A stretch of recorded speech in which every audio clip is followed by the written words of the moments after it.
Hello tout le monde! Alors, aujourd'hui, on va faire des raviolis façon ossobuco. Vous verrez, ça va être super bon.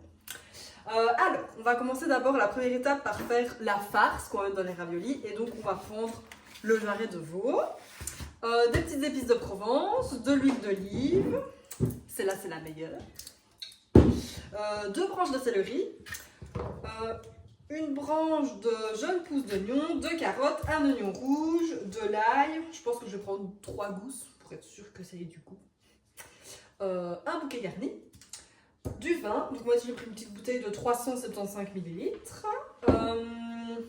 une boîte de concentré de tomate, une boîte de concassé de tomate, je ne vois plus le nom, désolé, et un peu de beurre. Voilà. Donc là on va commencer par la farce. Alors, on va d'abord chauffer la casserole. Donc moi je l'ai mis sur 9. Non, je l'ai mis sur 7. On va mettre ça. On va d'abord mettre un petit peu de beurre. Un petit peu de beurre. On va mettre une petite loquette de beurre. Voilà, c'est ça que j'appelle une petite loquette. Ensuite, je pense qu'on va couper le jarret en morceaux, ce sera peut-être plus simple. Hop. Donc on coupe le jarret grossièrement. On garde l'os, hein, très important. Ça donne du goût.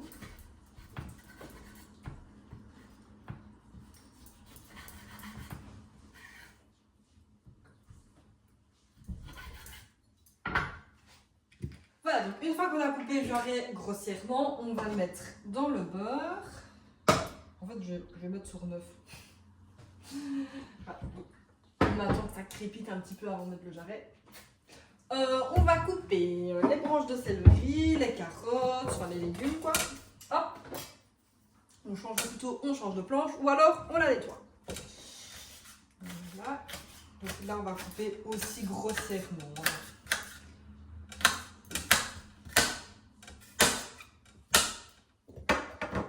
Voilà, on va réserver tous les légumes coupés en morceaux dans un bol le temps que ça crépite et qu'on cuit la viande. On lave le céleri, c'est mieux. Voilà. Pareil, on coupe grossièrement.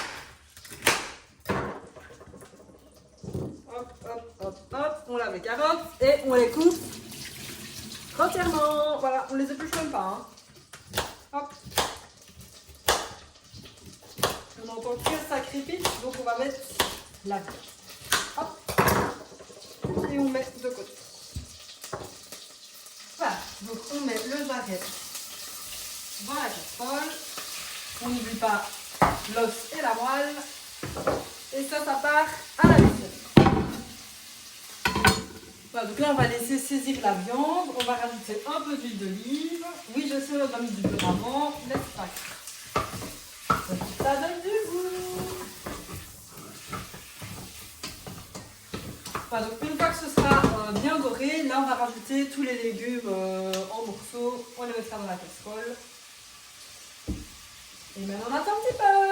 J'avais oublié de couper les oignons et l'ail, donc pareil, on coupe l'oignon de manière très grossière et on réserve. Voilà, donc la viande est bien saisie, donc on va rajouter les légumes. Et on va mélanger un petit peu pour que le goût s'imprègne.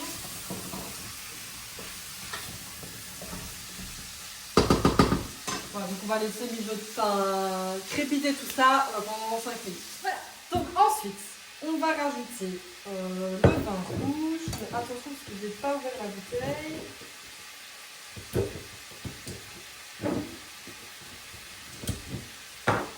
Bon voilà, j'ai réussi à me couper avec une bouteille, mais c'est pas grave. Voilà, donc on va rajouter tout le vin. Voilà. On va rajouter les tomates.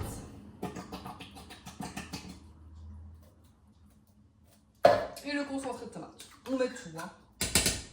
Voilà. La casserole est un peu petite, mais c'est pas grave. Si vous avez une plus grande casserole, ce sera plus facile. Et on n'oublie pas de mettre le bouquet garni. de Provence. Voilà. Un peu de poivre. Un peu de gros sel. Un petit peu. On va de la main lourde sur le sel. Voilà. Et maintenant, on va laisser mijoter tout ça pendant 45 minutes, je dirais. Le temps que la viande soit cuite. Après, c'est vrai que c'est encore meilleur. Excusez-moi.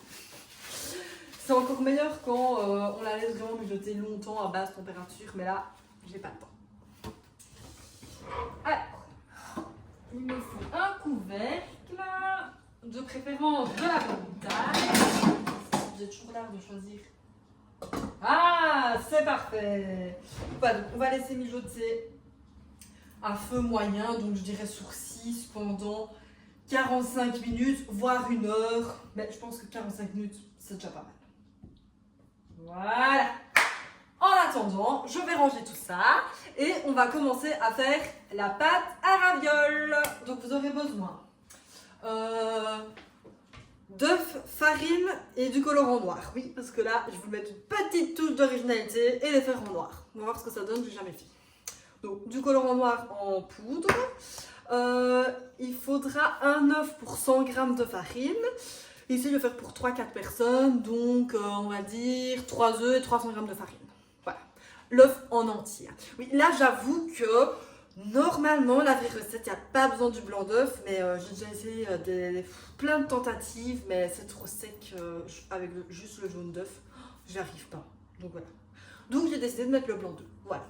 Voilà. Et si ça pose problème, eh ben tant pis. Voilà. Alors, je répète pour être distrait comme moi, 3 œufs, 300 g de farine. Un œuf pour 100 g de farine. On commence. Déjà, il faut que le plan de travail soit déjà très très propre et vos mains aussi. Donc vous enlevez vos petits bijoux, nanana, et vous lavez vos mains parce que ça doit être propre. Alors, première étape, on met la farine. Voilà. Et on va faire un petit puits. Attendez, parce que là, vous ne voyez pas trop, je crois. Voilà. On fait un petit puits. Et on va venir mettre les œufs au milieu.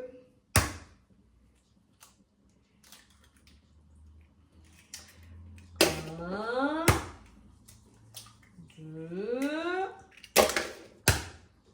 et 3. Ouh, et ça démarre. Voilà. Donc, ici, je veux pas que vous utilisez votre robot, mais vous utilisez vos mains. Oups. Comme à l'ancienne. Bon, c'est un peu la cata. Mais c'est pas grave. Voilà. Donc, on va d'abord mélanger un petit peu comme ça.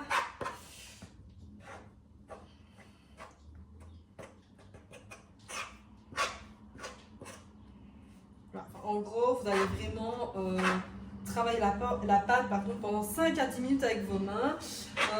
Ça sera d'abord un peu émietté comme ça, puis ça va devenir vraiment une belle bouillie. Voilà. Ce que je vous disais, c'est que vous voyez là, c'est un peu émietté comme ça. Je ne sais pas comment vous expliquer cette consistance, quoi. Voilà. Et du coup, maintenant, il suffit à chaque fois en fait de la replier à chaque fois sur elle-même. Et vous faites ça pendant 5 à 10 minutes. Et ça travaillera vos petits muscles. Voilà. Et pour ceux qui me connaissent et qui savent que je suis très maladroite, voilà, je fais plein de saletés. Mais c'est pas grave, on le fera après. Je vous disais que j'étais maladroite. Personne n'a rien remarqué. J'ai oublié le colorant. Donc on va le mettre maintenant, j'espère que c'est pas trop tard. Voilà. Voilà, je le savais, hein. Bouler un jour, bouler toujours, hein. Du coup, j'espère que ça va marcher maintenant. Que ça va pas juste faire des petites traces noires. À voir. Sinon, j'en rajoute. Sinon, ça fera des pâtes multicolores, là, c'est pas grave. Bon, ben, ma pâte n'est pas noire, mais elle est un peu marbrée. Franchement, je trouve ça joli. Donc, comme quoi, en faisant des boulettes, on fait quand même de jolis trucs. Voilà. Donc, maintenant qu'on l'a bien malaxée, qu'elle est bien lisse, qu'elle a plus cette texture un peu de biscuit sablé là, on va la mettre dans un film et on va la laisser reposer pendant 30 minutes à température ambiante. Voilà. J'ai filmé ma pâte et maintenant on va la laisser reposer 30 minutes. Le temps que ça cuise, c'est parfait parce qu'il reste 31 minutes. Et voilà, donc retrouve dans une trentaine de minutes. Voilà, donc ma viande, elle est cuite. Donc ce qu'on va faire, c'est que dans un plat, on va laisser les légumes de côté. Dans un autre plat, on va mettre la viande. Et la sauce, on va encore la laisser réduire. Donc on va encore la cuire jusqu'à ce qu'on mange. Je sais pas si c'est très français, ça, enfin bref, c'est pas grave. Donc voilà, laisser réduire. Comme ça, après, on pourra commencer à aplatir les ravioles et former les ravioles. Et puis on va les farcir. Voilà.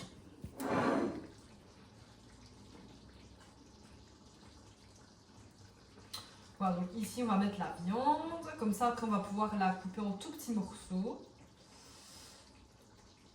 Et d'un autre côté, on va laisser les légumes.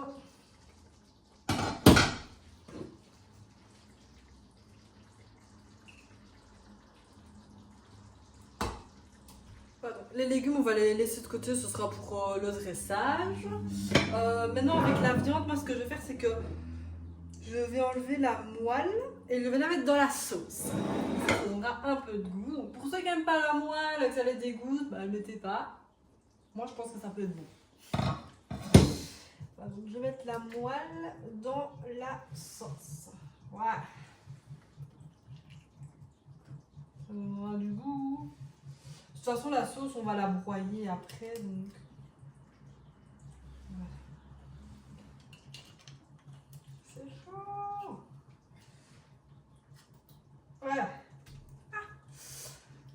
Et maintenant, ce qu'on va faire, c'est qu'on va défaire la viande de l'os et on va broyer la viande, comme ça on aura une belle petite farce. Si maintenant il y a des légumes qui sont avec la viande, ça il n'y a pas de souci. De la sauce tomate aussi, c'est pas trop grave. Vous voyez, par exemple, ici il y a une gousse d'ail, bah, je vais la laisser, ça donnera un peu de goût dans la farce. Je pense que je vais même mettre un céleri et une carotte. Voilà. Et ça, du coup, on va laisser de côté. Voilà, voilà. Bah, voilà. J'ai fait ma cucuche, hein, comme d'habitude, mais bon, c'est pas grave. Maintenant, on va broyer tout ça. Donc, moi, je vais prendre un grand blender, comme ceci. Et je vais tout mettre dedans et broyer. Comme ça fait une belle petite farce. Voilà, donc j'ai mis toute la viande pardon, au blender. Et donc, voilà, ça fait une farce comme ceci. Donc, on va mettre ça de côté. Et maintenant, on va ramollir la pâte à ravioles. Voilà. On installe la machine et là on va mettre un petit peu de farine sur le plan de travail pour écraser la pâte à ravioles. Hop. Donc voilà, n'oubliez pas que la pâte à ravioles chez moi elle est marbrée, mais chez vous j'espère qu'elle est noire. Enfin sauf si vous l'aimez bien marbrée et que vous avez envie de faire la même chose. Voilà, donc là on a une pâte bien lisse. Parfait. Nickel. Alors moi ce que je vais faire c'est que je vais la couper en deux pour que ce soit beaucoup plus simple. Voilà, hop. Alors, donc maintenant je vais l'étaler avec le rouleau à pâtisserie. Pour que ce soit déjà un peu plus plat. Voilà. Donc une fois qu'elle est plus ou moins plate, on va la passer dans la machine. La cata, la cata. La cata, la cata. Ça va aller, hein? Oui. Ou pas?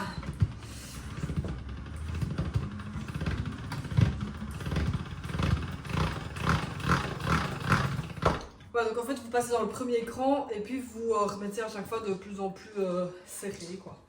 Jusqu'à avoir une pâte très fine. Voilà. Moi je vais régler mon petit souci d'appareil et on se retrouve quand la pâte est plate, ça va?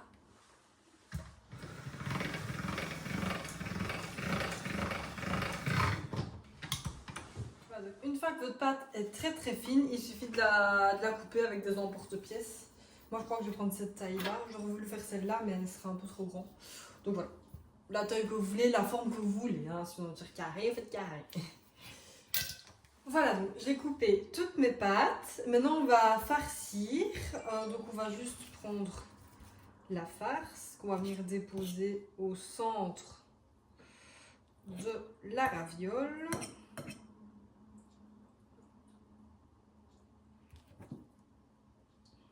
Il faut calculer pour ne pas en mettre trop peu, mais pas de trop non plus. Je vais faire ça avec les doigts. Puis du coup, on remet une autre couche de ravioles. Et ici, on va prendre de l'eau pour la refermer. Pour la coller, ce sera plus simple. Hop, voilà, un peu d'eau. J'aurais dû la mettre avant, mais c'est pas grave. Ouais, et du coup, on va la mettre comme ça tout autour. Et on va appuyer comme ceci pour fermer la raviole. Et puis on fait ça avec toutes les ravioles. Et en attendant, j'ai déjà mis de l'eau à chauffer jusqu'à ce qu'elle bout. Et puis après, on mettra les ravioles dedans 3-4 minutes. Et puis c'est prêt. Voilà, donc l'eau elle bout. On va pouvoir mettre les ravioles 4 minutes. Je vais pas toutes les mettre en même temps, je crois.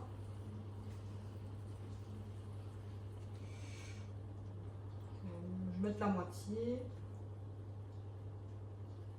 Voilà, c'est parti pour 4 minutes. Let's go! Pendant ce temps-là, on va broyer la sauce avec un mixeur.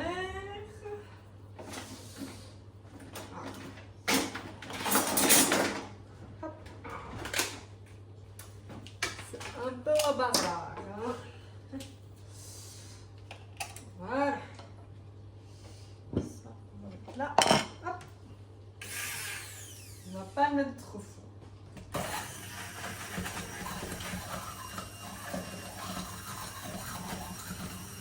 Voilà, la cuisson des pâtes, elle est finie. Maintenant, on va passer au dressage.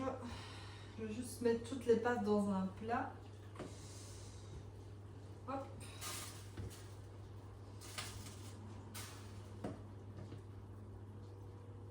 Je vais passer au dressage. Donc moi j'ai pris une assiette comme ceci. Je vais mettre de la sauce, je vais mettre 2 ravioles. J'ai aussi pris du parmesan pour mettre un petit peu au-dessus et quelques feuilles de basilic. Et aussi de la crème de balsamique. Pardon. Je vais décorer tout ceci puis je vous montre après et puis on passera à la dégustation. Voilà les petits gars, j'ai dressé mon assiette. On va passer à la dégustation.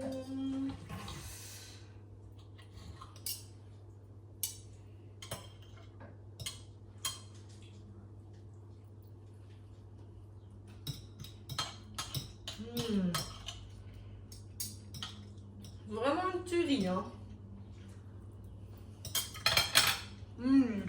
J'espère que cette recette vous aura plu et on se retrouve pour une prochaine fois pour une nouvelle vidéo. N'hésitez pas à vous abonner, à liker, à partager.